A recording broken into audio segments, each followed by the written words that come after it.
Good morning, good afternoon, almost a good Shabbos, and also almost Shana Tova, Happy New Year coming up this weekend, the end of this weekend, as we will begin 5777, the new year on the Jewish calendar.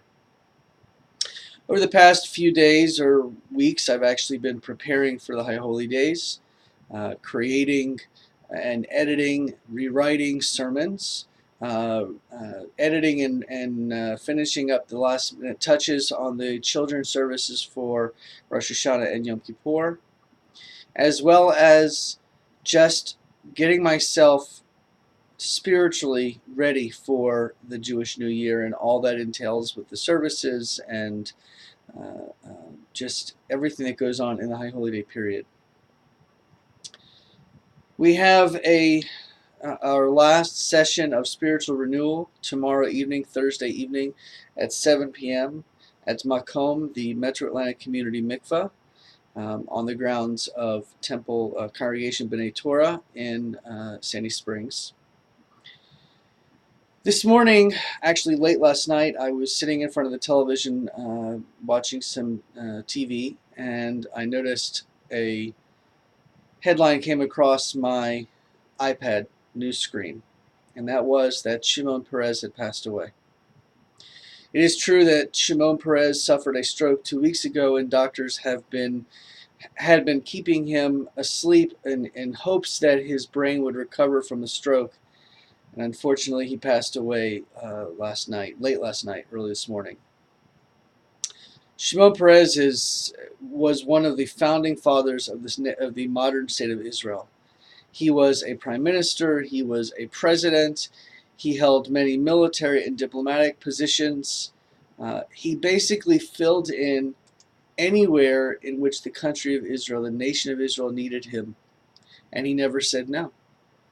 And with the exception of a very short amount of time, he has been involved with Israeli politics since 1966, all the way until he retired just a couple of years ago.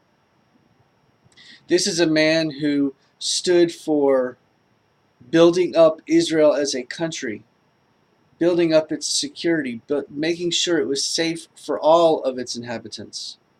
And at the same time, the most memorable picture that anyone could ever have is of Shimon Peres shaking hands with Yasser Arafat at the White House in 1993. A man who built the security of Israel, but also stood for peace.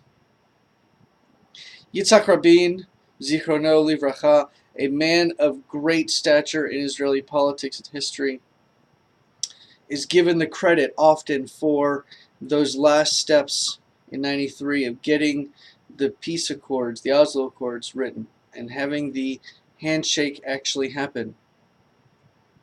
It was Shimon Peres that requested, that urged, that encouraged his one-time rival, the then Prime Minister Yitzhak Rabin, to come to the table. Shimon Peres will be remembered for many, many, many things.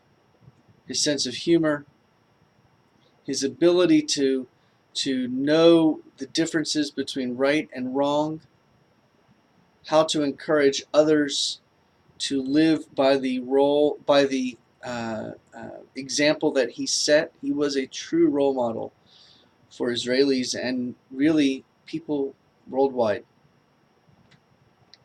A great man has left Earth. A great visionary is no longer with us in body.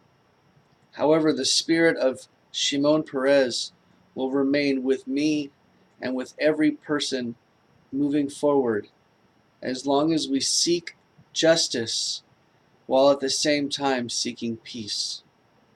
Because after all, you cannot have peace without justice. And Shimon Peres, the brilliant mind that he was, he knew this.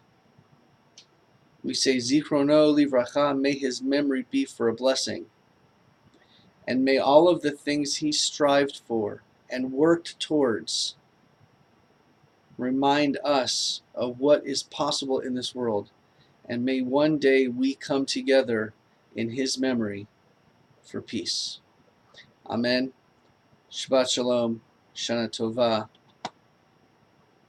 Just be peaceful.